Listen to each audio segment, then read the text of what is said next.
I understand what you're saying in a personal way, like things happen in your life and how you react to that. But then if you take a more global view of that, is it the same? Like wars and these awful stories that we hear even in Longmont or whatever that have nothing to do with me personally. But it does, because I don't hear them. Why do certain people hear about these stories all the time? It's because they're so tempted to turn on the television. I'm not saying this is you, I'm just saying in general. Why do they turn on the television? Because there's beliefs in them that are interested in the nastiness that's going on. Or they're not conscious and enjoying their own life enough to not turn on the television or to not watch the news or read the newspaper. It's a reflection of your own degree of excitement with your own life. If it's not very high, if you're not very connected, then any form of entertainment will do. In other words, whatever happens out there is extremely personal. And there is no difference, not really. And this works in a variety of ways. One, the most obvious one being that if negative news reaches you and is interpreted in a negative way and experienced as a bad thing, then what will show up next is more of the bad news. Because how do you respond to the bad news? With, this is really bad. Creation goes, okay, 1 second, let me create a new war over here. Send a shitty news reporter over there, connect it to your television. Hey, what do you think of that? What do you think of that war that I just started for you? Thank you so much for calling the previous one bad, so I could reinforce that by starting yet another war.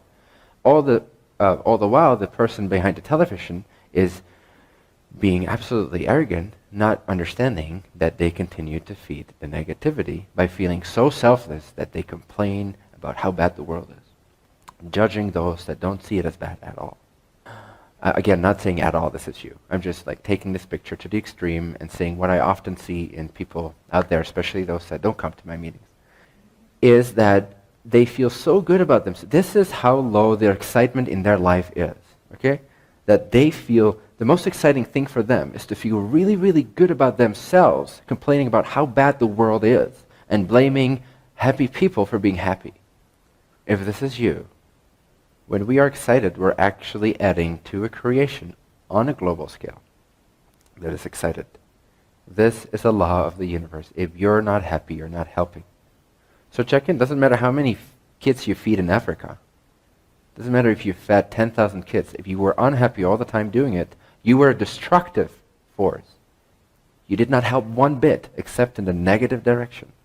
If you fed 10,000 kids in Africa single-handedly, but you felt bad and projected that they were suffering with every single moment, not seeing the goodness in life, you have not helped one bit.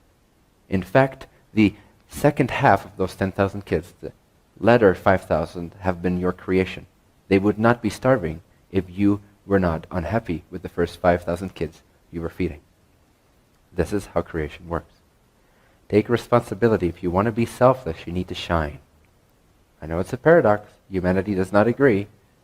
So what? They don't know what they're doing. Humanity has not a clue of how this works.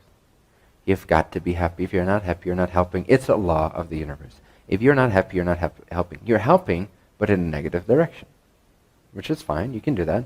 It's still expanding upon the universe, but we've done that for millennia collectively as a global species. Now it's time to change our perspective so that what we see can actually change. But what we see can't change if we don't first change our perspective. So if you're rooted in, there's so much misery out there, there's so much war out there, let me help out.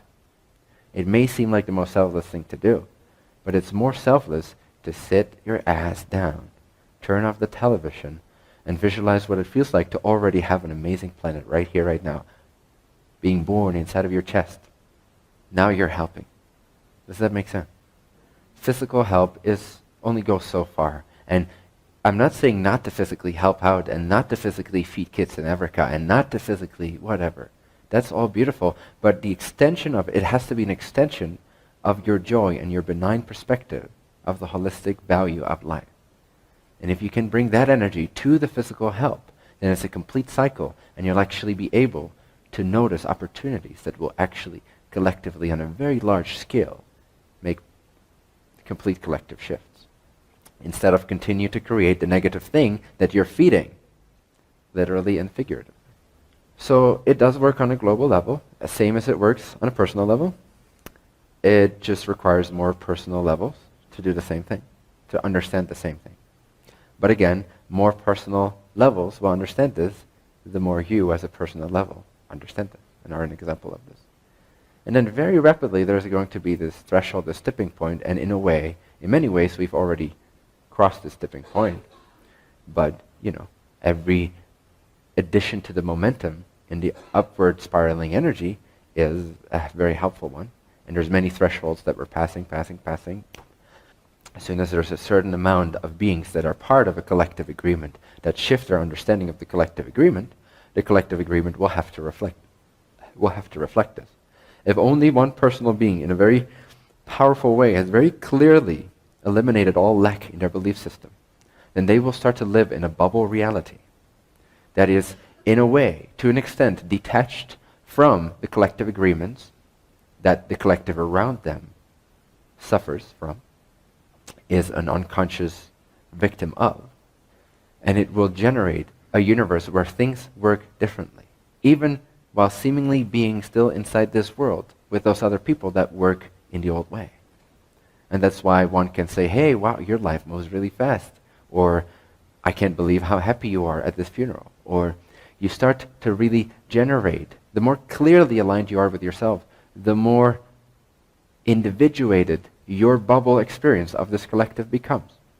And the more of a shiny example it becomes to those that can either match or not match your frequency, your example, your light, your brightness. Does that make sense? Now, this bubble reality will start to attract other beings that also have that higher degree of frequency and understanding and alignment with how a source, how consciousness sees things.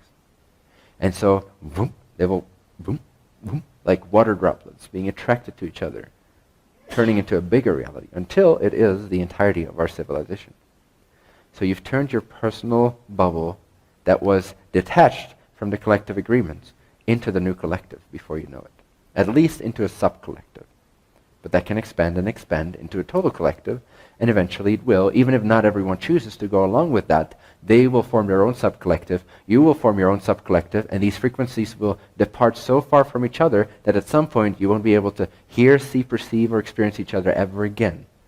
So your experience will be that the whole civilization has joined you in your revolution, in your understanding. It's not necessarily true. It's simply that others have split up in other sub-collectives that you no longer have the ability to perceive. So from your point of view, you're on an earth with an enlightened civilization. And there's others that are on an earth with a destroyed civilization. Every choice is a valid one. Have each being choose for themselves, and the only way you can teach them is by being an example, by living it.